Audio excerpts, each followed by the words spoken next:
സുഹൃത്തുക്കളെ, നമ്മൾ ഇന്ന് വന്നിട്ടുള്ളത് ടയോട്ട ജപ്പാന് automatic mark 2 12 turbo diesel 1995 model ഒരു വിദേശ മുതലായിട്ടാണ് കേട്ടോ.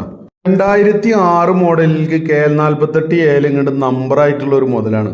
ഏകദേശം 4-5 വർഷം നിർത്തിയിട്ടിട്ട് ഉപയോഗിക്കാതെ ഇട്ടിട്ടും ഒരു തരി പാച്ച് വർക്ക് പോലും ഇല്ല എന്നുള്ളത് ഈ ഒരു മുതലിന് എടുത്തു പറയേണ്ട ഒരു കാര്യം തന്നെ കേട്ടോ. അതുപോലെ തന്നെ ഇതിൽ വരുന്ന സെയിം എഞ്ചിനാണ് 2000-ലൊക്കെ നമ്മുടെ നാട്ടിൽ ഇറങ്ങിയിട്ടുള്ള കോളിസിന് വരുന്ന എഞ്ചിൻ ഇട്ടാ. കോളിസിന്റെ എഞ്ചിനെ പറ്റിയിട്ട് ഞാൻ എൻ്റെ സുഹൃത്തുക്കൾക്ക് വിശദീകരിച്ചതിന്റെ കാര്യം ഉണ്ടാവില്ല എന്ന് വിചാരിക്കുന്നു.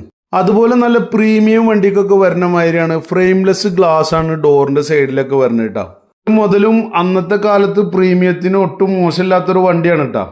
അതുകൊണ്ട് തന്നെ ഇത് മൊത്തത്തിൽ റീസ്റ്റോർ ചെയ്ത് എടുക്കാനുള്ള ഒരു പരിപാടിയിലാണ്, തീരുമാനത്തിലാണ്. ഗിയർ ബോക്സ് ഒക്കെ ആണെങ്കിൽ ഓട്ടോമാറ്റിക് ഗിയർ ബോക്സ് ആണ് വരുന്നത് ഇതിൽ. അങ്ങനെ വണ്ടിനെ കൊടുന്നൊന്ന് സ്റ്റാർട്ട് ചെയ്യാനുള്ള ഒരു ശ്രമത്തിലാണ്. വർക്ക്ഷോപ്പിൽ എത്തിച്ചു വണ്ടി. ഓട്ടോമാറ്റിക് ഗിയർ ബോക്സ് ആയതുകൊണ്ട് തന്നെ വലിച്ച് സ്റ്റാർട്ട് ചെയ്യുന്ന പരിപാടി നടക്കാത്തതുകൊണ്ട് വർക്ക്ഷോപ്പിലേക്ക് എത്തിച്ചു.